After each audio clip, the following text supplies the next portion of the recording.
काश तुम बेवफा न होते। एपिसोड 24। दोस्तों, इस कहानी को पूरी गहराई से समझने के लिए कहानी के पिछले एपिसोड जरूर देखिए। उसका लिंक मैं आपको डिस्क्रिप्शन बॉक्स में दे दूंगी ताकि आप वहां से भी जाकर इस कहानी की पूरी सीरीज को एंजॉय कर सकते हैं। राज के घुटने जैसे जवाब दे गए। वह वहीं फर्श पर धारा के पैरों के पास बैठ गया। उसने अपना सिर धारा के घुटनों पर रख दिया। यह वही राजवर्धन था जिसके सामने बड़े बड़े बिजनेस टाइकून कांपते थे, पर आज वह अपनी पत्नी के सामने एक टूटे हुए खिलौने की तरह बिखरा पड़ा था। धारा ने महसूस किया कि उसकी साड़ी का पल्लू राज के आंसुओं से गीला हो रहा था। राज पहली बार उसके सामने रो रहा था, बिना किसी शोर के, बिना किसी ड्रामे के। उसकी पीठ सिसकियों से हिल रही थी। राज, ये आप क्या कर रहे हैं? उठिए। धारा ने उसे उठाने की कोशिश की, पर उसकी आवाज में वह सख्ती नहीं थी जो सुबह थी। नहीं उठूंगा, राज ने वहीं से सिसकते हुए कहा। जब तक तुम यह नहीं कह देती कि तुम मुझे पूरी तरह अपनी यादों से नहीं मिटाओगी। मुझे तलाक दे दो, मुझे घर से निकाल दो, पर अपनी नफरत में मुझे इतनी जगह तो दो कि मैं कम से कम तुम्हारे आसपास रह सकूं। धारा के हाथ हवा में रुक गए। वह उसे सहलाना चाहती थी, उसके आंसू पोंछना चाहती थी, पर उसे वकील की वो शर्तें याद आ रही थीं। उसके भीतर एक द्वंद्व छिड़ गया। एक तरफ वह राज था जिसने उसे बेइंतहा जख्म दिए थे, और दूसरी तरफ यह राज था जो आज अपने सपने के टुकड़े समेटने की कोशिश कर रहा था। उठिए राज। धारा की आवाज में एक अजीब सी ठंडी शांति थी। ये आंसू, ये पछतावा, ये सब अब बहुत छोटा पड़ गया है। आपको लगता है कि सिर्फ पैरों में गिर जाने से वह सब मिट जाएगा जो आपने मेरे साथ किया? राज ने सिसकते हुए उसकी आंखों में देखा। धारा, मैं जानता हूँ मैंने गलतियां की, मैंने अपना आपा खोया, पर मैंने तुमसे मोहब्बत। मोहब्बत? धारा ने उसे बीच में ही काट दिया, और इस बार उसकी आंखों में नफरत की चमक थी। मोहब्बत में इंसान अपनी जान दे सकता है राज, पर अपनी वफा का सौदा नहीं करता। आप यहाँ बैठकर अपनी उदासी का रोना रो रहे हैं, पर क्या आप उस रात की कीमत चुका सकते हैं जब जब आपने मेरी वफा की धज्जियां उड़ाई थीं? राज का चेहरा सफेद पड़ गया। उसे पता था कि बात अब उस जख्म पर आ गई है जिसका कोई मरहम नहीं था। औरत सब कुछ माफ कर सकती है राज, गुस्सा, जिद, पागलपन, यहाँ तक कि मारपीट भी, पर बेवफाई? जिस बिस्तर पर हमने साथ रहने की कस्में खाई थीं, उसी बिस्तर पर आपने किसी और को जगह दी। धारा, वह एक साजिश थी। मैं नशे में था, मुझे कुछ याद नहीं रहा। राज ने हकबकाते हुए सफाई देने की कोशिश की। नशा? नशा एक दिन रहा होगा राज, बाकी के दिन का क्या? नशा दिमाग को कमजोर करता है, चरित्र को नहीं राज। आपकी सोच में ही खोट था कि आपने एक पल के लिए भी मेरा चेहरा याद नहीं किया। जिस औरत ने आपको अपनी दुनिया माना, आपने उसे सरेआम नीलाम कर दिया। बेवफाई की कोई माफी नहीं होती राज, क्योंकि यह सिर्फ एक गलती नहीं, यह एक चॉइस थी। आपने मुझे न चुनकर उसे चुना। राज के पास कोई शब्द नहीं बचे थे। वह जानता था कि यहाँ उसकी हर दलील हार जाएगी। बेवफाई वह दाग था जिसे राजवर्धन का सारा पैसा भी नहीं धो सकता था। आप आज यहाँ रो रहे हैं क्योंकि मैं आपके हाथ से निकल रही हूँ। धारा ने आगे बढ़कर उसके चेहरे के करीब अपनी उंगली उठाई।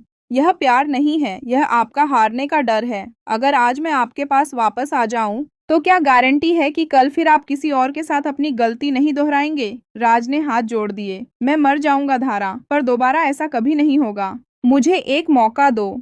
मौका उसे दिया जाता है जिससे अनजाने में भूल हुई हो। धारा ने अंतिम प्रहार किया। बेवफाई करने वाला इंसान दोबारा वफा की कस्में खाए तो वह मजाक लगता है। मिस्टर राजवर्धन, आपने मेरे जिस्म को नहीं, मेरी आत्मा को जख्मी किया है, और आत्मा के जख्म कभी नहीं भरते। मैंने अपना बच्चा खो दिया राज। किस मुंह से माफी की उम्मीद कर रहे हैं आप? राज धारा को आंस भरी नजरों से देख रहा था। मुझे मेरी गरिमा वापस दीजिए। अपनी बेवफाई का बोझ अब और मेरे कंधों पर मत डालिए। इधर धारा के घर में राज की बेवफाई के काले साए ने रूह को छलनी कर रखा था, तो दूसरी तरफ गौतम के आलीशान बंगले के गेट पर एक अलग ही तूफान मचा हुआ था। नताशा का वहां होना सिर्फ एक इत्तेफाक नहीं, बल्कि एक सोची समझी साजिश का हिस्सा लग रहा था। गौतम की कार जैसे ही घर के अंदर दाखिल हुई, उसने देखा कि नताशा गेट के पास खड़ी गार्ड से बहस कर रही थी। गौतम ने गाड़ी रोकी और लड़खड़ाते हुए बाहर निकला। नताशा, मैंने कहा था ना कि यहाँ दोबारा मत आना। गौतम की आवाज में वह अधिकार था जो उसने बरसों बाद हासिल किया था। नताशा ने अपनी आंखों पर लगा काला चश्मा हटाया। उसके चेहरे पर कोई पछतावा नहीं था, बल्कि एक अजीब सी अकड़ थी। गौतम, तुम मुझे इस घर से निकाल सकते हो, पर अपनी बेटी के मन से मेरा नाम नहीं मिटा सकते। वह अंदर रो रही है, मुझे उससे मिलना है। वो रो रही है क्योंकि तुम यहाँ हो। गौतम उसके करीब आया। तुम्हारी मौजूदगी उसे याद दिलाती है कि उसकी माँ ने उसे एक खिलौने की तरह फेंक दिया था। चली जाओ यहाँ से, इससे पहले कि मैं सच में आपा खो बैठूं। तभी घर के मुख्य द्वार पर दादी माँ अनाया का हाथ थामे बाहर आईं। अनाया की आंखें सूजी हुई थीं और वह डर के मारे अपनी दादी के पीछे छिपी हुई थी। इसे देखो नताशा, दादी माँ की आवाज में बरसों का तजुर्बा और कड़वाहट थी। जिस बच्ची को तुम अपनी ममता का वास्ता दे रही हो, वह तुम्हें देखकर कांप रही है। अगर तुम्हें इससे जरा भी प्यार होता, तो तुम इसकी खामोश चीखें सुन लेती। नताशा ने अनाया की ओर हाथ बढ़ाया। अनाया बेटा, मम्मी के पास आओ। अनाया ने चीखकर मना कर दिया। नहीं, आप गंदी आंटी हो, मुझे आपके पास नहीं आना। पापा, इन्हें भेजो यहाँ से। गौतम, तुमने मेरी बेटी के दिमाग में जहर भरा है। नताशा का चेहरा गुस्से से तमतमा उठा। गौतम ने अनाया को उठाकर अपनी गोद में ले लिया। उसकी छड़ी एक तरफ गिर गई, पर उसने अपनी बेटी को कसकर थामे रखा। जहर तुमने भरा है नताशा, अपनी बेवफाई और अपनी खुदगर्जी से।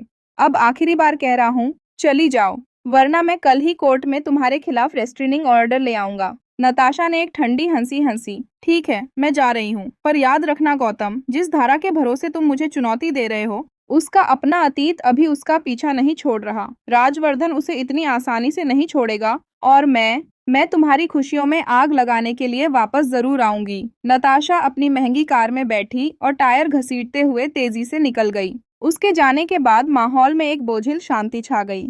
अनाया ने गौतम के गले में अपनी छोटी बाहें डाल दीं। पापा, वो फिर से आएगी? नहीं बेटा, अब कोई नहीं आएगा, गौतम ने उसे दिलासा दिया, पर उसके मन में डर था। दादी माँ ने पास आकर गौतम के कंधे पर हाथ रखा। गौतम, अब और देर मत करो। इस घर को एक रक्षक की नहीं, एक ममता की जरूरत है। धारा ही वह कड़ी है जो इस बिखरे हुए परिवार को जोड़ सकती है। गौतम ने दूर क्षितिज की ओर देखा, जहाँ सूरज डूब रहा था। उसे पता था कि राज और धारा के बीच इस वक्त क्या गुजर रही होगी। उसने मन ही मन फैसला किया कि वह धारा को उस नर्क से निकाल कर रहेगा, चाहे उसे राजवर्धन की पूरी ताकत से ही क्यों न टकराना पड़े। सूरज डूब चुका था और शहर की चकाचौंध के पीछे साजिशों का एक गहरा जाल बुना जा रहा था। नताशा की कार गौतम के बंगले से तेज रफ्तार में निकली और शहर के बाहरी इलाके में स्थित एक सुनसान मगर आलीशान पेंट हाउस के सामने जाकर रुकी। नताशा के चेहरे पर वही गुस्सा और तल्खी थी जो गौतम के घर से अपमानित होकर निकलने के बाद पैदा हुई थी। उसने झटके से अपनी कार का दरवाजा खोला और ऊंची हील्स की टिक टिक आवाज के साथ लिफ्ट की ओर बढ़ी। उसके दिमाग में बार बार अनाया का वह चेहरा घूम रहा था जो उसे गंदी आंटी कह रही थी, और गौतम की वह नफरत भरी आंखें जो अब केवल धारा के लिए कोमलता से भर जाती थीं। जैसे ही नताशा ने अपने पेंट हाउस का मुख्य द्वार खोला, अंदर का नजारा किसी आम घर जैसा नहीं था। हॉल में सिगरेट का धुआं तैर रहा था और सोफे पर एक औरत पीठ फेरकर बैठी थी, जिसके हाथ में रेड वाइन का गिलास था। नताशा ने अपना पर्स मेज पर पटका। वो आदमी पागल हो चुका है। उसने मुझे धक्के देकर घर से निकाल दिया, नताशा को, और वो बच्ची, उसे तो जैसे उस धारा ने वशीकरण कर दिया हो। सोफे पर बैठी औरत धीरे से मुड़ी। वह मल्लिका थी, वही मल्लिका जिसे दुनिया जेल की सलाखों के पीछे समझ रही थी, लेकिन वह यहाँ आजाद बैठी थी। उसकी आंखों में वही पुरानी क्रूरता और बदले की आग थी। चिल्लाने से कुछ नहीं होगा नताशा, मल्लिका ने वाइन का एक घूंट लेते हुए ठंडी आवाज में कहा। मैंने तुमसे कहा था कि गौतम अब वो इंसान नहीं रहा जिसे तुम अपनी उंगलियों पर नचाती थी। उसे अब एक सहारा मिल गया है। नताशा ने मल्लिका के सामने बैठकर अपनी आंखों से गुस्सा निकाला। तुम्हारी जमानत कराने के लिए मुझे अपने कितने गहने बेचनी पड़ी हैं, इसका अंदाजा है तुम्हें? अगर पुलिस को भनक भी लग गई कि राजवर्धन की सबसे बड़ी दुश्मन मल्लिका को मैंने आजाद कराया है, तो मेरा करियर और मेरी आजादी दोनों खत्म हो जाएंगे। मल्लिका जोर से हंसी, एक ऐसी हंसी जो कमरे के सन्नाटे में चुभ रही थी। डरो मत नताशा, राजवर्धन अपनी बेवफाई के गम में इतना डूबा है कि उसे अपनी परछाई पर भी शक नहीं हो रहा। और रही बात उस जमानत की, तो यह तुम्हारा मुझ पर एहसान नहीं बल्कि एक सौदा है। हम दोनों का मकसद एक ही है, धारा का खात्मा। नताशा उठी और खिड़की के पास जाकर शहर की लाइटों को देखने लगी। पिछली बार जो झूमर गिरा था वह मेरा मास्टर प्लान था।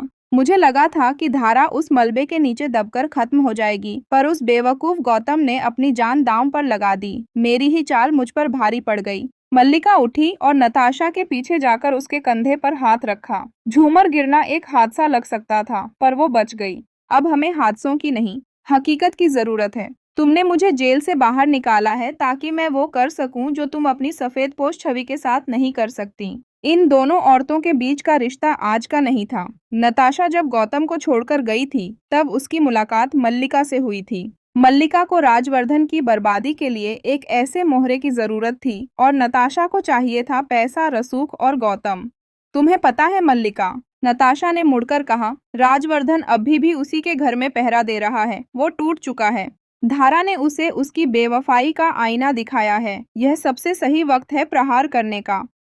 मल्लिका की आंखें चमक उठीं। नताशा ने मेज पर पड़ा एक नक्शा फैलाया। यह धारा की कॉलोनी का नक्शा था। कल होली है, भीड़ होगी, रंग होंगे, शोर होगा और उसी शोर में हम अपना काम तमाम करेंगे। मल्लिका ने नक्शे पर अपनी उंगली रखी। मैंने अपने कुछ आदमी उन चंदा मांगने वाले लड़कों की भीड़ में भेजे थे। उन्होंने घर की रेकी कर ली है। राजवर्धन की सुरक्षा टीम बाहर तैनात है, पर घर के भीतर सिर्फ भावनाएं हैं और भावनाएं इंसान को अंधा कर देती हैं। नताशा ने मुस्कुराते हुए कहा, होली के उन रंगों में हम ऐसा जहर मिलाएंगे कि धारा की वो नीली आंखें हमेशा के लिए बंद हो जाएंगी और जब धारा नहीं रहेगी तो गौतम टूट जाएगा। अनाया के पास वापस मेरे पास आने के अलावा कोई रास्ता नहीं बचेगा। और राजवर्धन, वो तो वैसे ही एक जिंदा लाश बन चुका है। मल्लिका ने नताशा के हाथ में वाइन का गिलास पकड़ाया। तो तय रहा, कल की होली धारा की आखिरी होली होगी। तुमने मुझे आजाद कराया, अब मैं तुम्हें उन दोनों से आजाद कराऊंगी जो तुम्हारी राह का कांटा बने हुए हैं।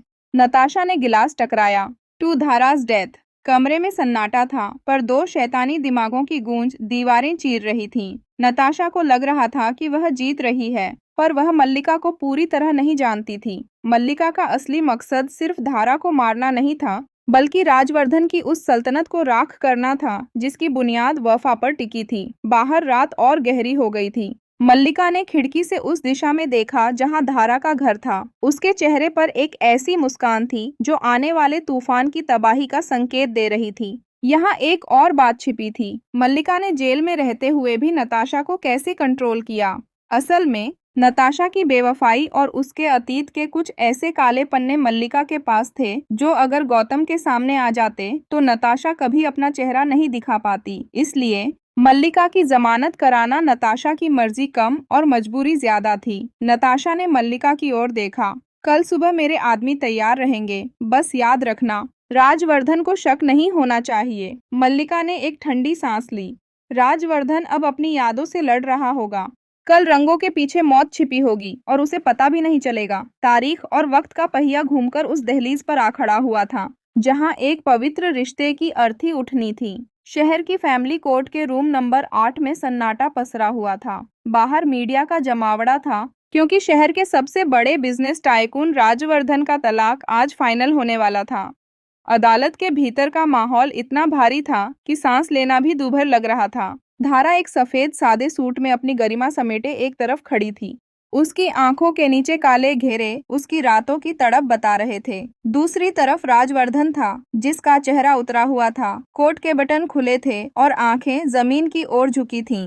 जज श्रीमती कौल ने चश्मा ठीक करते हुए फाइल खोली। केस नंबर 556, राजवर्धन बनाम धारा। क्या दोनों पक्ष अपने फैसले पर अडिग हैं? धारा के वकील मिस्टर मेहता खड़े हुए। जी और ऑनर, मेरी मुवक्किल धारा इस रिश्ते को आगे नहीं ले जाना चाहती। इन्होंने आपसी सहमति से तलाक की अर्जी दी थी, लेकिन प्रतिवादी राजवर्धन ने पिछली सुनवाई में इस पर हस्ताक्षर करने से मना कर दिया था। जज ने राज की ओर देखा। मिस्टर राजवर्धन, कानून भावनाओं पर नहीं, सबूतों और मर्जी पर चलता है। क्या आप इस तलाक के लिए तैयार हैं? राज ने धीरे से सिर उठाया। उसकी आवाज कांप रही थी। योर ऑनर, मैं अपनी पत्नी से माफी मांगना चाहता हूँ। मैं जानता हूँ कि मैंने गलती की है, लेकिन क्या एक गलती पूरे जीवन की तपस्या को खत्म कर सकती है? मैं धारा के बिना नहीं जी सकता। जैसे ही राज ने गलती शब्द का इस्तेमाल किया, धारा के भीतर जैसे कोई ज्वालामुखी फट पड़ा। वह अपनी जगह से आगे बढ़ी और पहली बार जज के सामने अपनी आवाज बुलंद की। गलती योर ऑनर। धारा की आवाज में दर्द और गुस्से का मिश्रण था। गलती वह होती है जो अनजाने में हो जाए। जो इन्होंने किया वह चुनाव था, और आज ये यहाँ खड़े होकर जो गिड़गिड़ा रहे हैं वह पछतावा नहीं है, यह पकड़े जाने का डर है। राज ने तड़प कर कहा, धारा, ऐसा मत कहो, मैं शर्मिंदा हूँ। शर्मिंदा? धारा उसकी ओर मुड़ी। उसकी आंखों में नफरत की ज्वाला थी। राज, आप आज माफी इसलिए मांग रहे हैं क्योंकि आप रंगे हाथों पकड़े गए। आपके पास बचने का कोई रास्ता नहीं था। अगर उस भूकंप में आपको नहीं देख लेती, तो जाने आप कब तक मुझे इसी तरह धोखा देते रहते। जाने कब तक आप बाहर अपना मुंह काला करते और घर आकर मुझे वफा की कस्में सुनाते। आपकी माफी सिचुएशनल है राज, इमोशनल नहीं। अदालत में सन्नाटा छा गया। धारा के शब्द कोड़ों की तरह राज के बदन पर लग रहे थे। धारा ने जज की ओर मुड़कर कहा, योर ऑनर, बेवफाई का सबसे डरावना पहलू यह नहीं होता कि आपके पार्टनर ने किसी और को छुआ। सबसे डरावना यह होता है कि वह आपकी आंखों में आंखें डालकर झूठ बोलता है, जबकि उसके हाथ किसी और के जिस्म की खुशबू से भरे होते हैं। इन्होंने मुझे सिर्फ धोखा नहीं दिया, इन्होंने मेरे उस विश्वास का कत्ल किया है जिसके दम पर मैं जी रही थी। अगर उस दिन वह हादसा नहीं होता, तो आज भी मैं एक झूठ के साथ रह रही होती। राज ने लड़खड़ाते हुए कहा, योर ऑनर, मुझे बस थोड़ा वक्त दिया जाए। मैं खुद को साबित करूंगा। मैं 6 महीने का कूलिंग ऑफ पीरियड चाहता हूँ। मैं धारा का भरोसा फिर से जीतूंगा।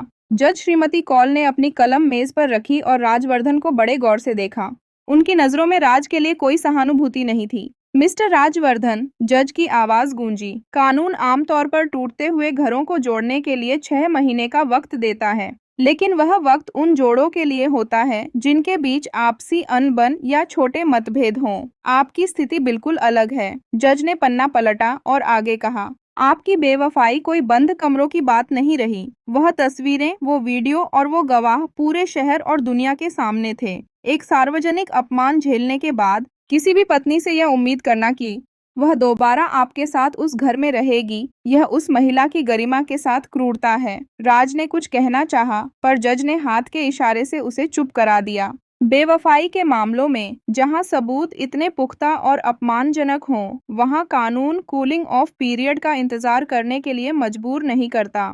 आपने अपनी वफा को बाजार में नीलाम किया है और अब आप चाहते हैं कि अदालत आपकी पत्नी को उस नीलामी का हिस्सा बनाए रखे। ऐसा नहीं होगा। धारा ने राहत की एक सांस ली। जज ने राज की ओर देखा और अंतिम शब्द कहे, मिस्टर राजवर्धन, वक्त घावों को भर सकता है, पर टूटे हुए दर्पण में बिंब कभी साफ नहीं दिखता। आप एक अपराधी की तरह यहाँ खड़े हैं, प्रेमी की तरह नहीं। अदालत मिसेस धारा की अर्जी को स्वीकार करती है। राज वहीं कटघरे में ढह गया। उसने देखा कि धारा ने अपनी फाइल उठाई और एक बार भी पीछे मुड़कर नहीं देखा। उसके लिए राजवर्धन अब मर चुका था। अदालत का कमरा खाली होने लगा, पर राजवर्धन वहीं बैठा रहा। उसे एहसास हुआ कि जिस पावर के दम पर वह दुनिया को झुकाता था, आज उसी कानून ने उसे एक बेवफा का नाम देकर उसकी रूह को बेदखल कर दिया था। बाहर निकलते वक्त राज ने देखा कि गौतम खड़ा था, जिसने धारा के कंधे पर हाथ रखा। राज के सीने में जलन उठी, पर इस बार उसमें अधिकार नहीं था, सिर्फ एक टीस थी, उस वफा को खोने की टीस जिसे उसने खुद अपने हाथों से मार डाला था। अदालत से जैसे ही धारा बाहर निकली, कैमरों की फ्लैशलाइट्स और पत्रकारों के सवालों की बौछार शुरू हो गई। राजवर्धन के वजूद का एक हिस्सा आज कानूनन उससे अलग हो चुका था। न्यूज चैनलों की हेडलाइंस चिल्ला चिल्लाकर ब्रेकिंग न्यूज दे रही थीं। शहर के सबसे बड़े टाइकून राजवर्धन का हुआ तलाक, बेवफाई पड़ी भारी। मीडिया का यह शोर शहर के एक कोने में स्थित उस सुनसान पेंट हाउस तक पहुंचने में देर नहीं लगा। पेंट हाउस की बड़ी सी एलसीडी स्क्रीन पर राजवर्धन का उतरा हुआ चेहरा साफ दिख रहा था। नताशा ने हाथ में पकड़ी हुई वाइन की बोतल को हवा में लहराया और मल्लिका की ओर देखा। बधाई हो मल्लिका, आज राजवर्धन की सल्तनत की पहली ईंट गिर गई है, नताशा ने खिलखिलाते हुए कहा। मल्लिका, जो सोफे पर पैर फैलाए बैठी थी, उसने टीवी की आवाज और तेज कर दी। तलाक तो सिर्फ शुरुआत है नताशा, राजवर्धन का असली दर्द तो अब शुरू होगा। जब तक धारा उसके पास थी, उसकी एक कमजोरी थी, पर अब जब धारा उसकी पहुंच से दूर हो जाएगी तो वो पागल हो जाएगा, और घायल शेर का शिकार करना सबसे आसान होता है। नताशा ने न्यूज रिपोर्टर की बातें सुनी, जो बता रहा था कि राजवर्धन अदालत में गिड़गिड़ाया, पर धारा ने उसे माफ नहीं किया। मल्लिका, अब क्या? नताशा ने पूछा। राज अब उसे बचाने के लिए और भी पागलपन दिखाएगा। मल्लिका ने अपनी आंखों में एक क्रूर चमक लाते हुए कहा, यही तो मैं चाहती हूँ। अब जब वो कानूनी तौर पर अलग हो गए हैं, तो राजवर्धन का धारा के घर में रहना या उसके आसपास भटकना गैर कानूनी हो सकता है। हम इसी बात का फायदा उठाएंगे। कल होली है, रंगों का वो त्योहार जहाँ चेहरे पहचान में नहीं आते। मल्लिका ने नताशा के करीब जाकर कहा, तुम्हारे आदमी तैयार है ना? कल जब पूरी दुनिया एक दूसरे को रंगों में भिगो रही होगी, तब धारा का रंग लाल होगा। नताशा के चेहरे पर एक पल के लिए घबराहट आई।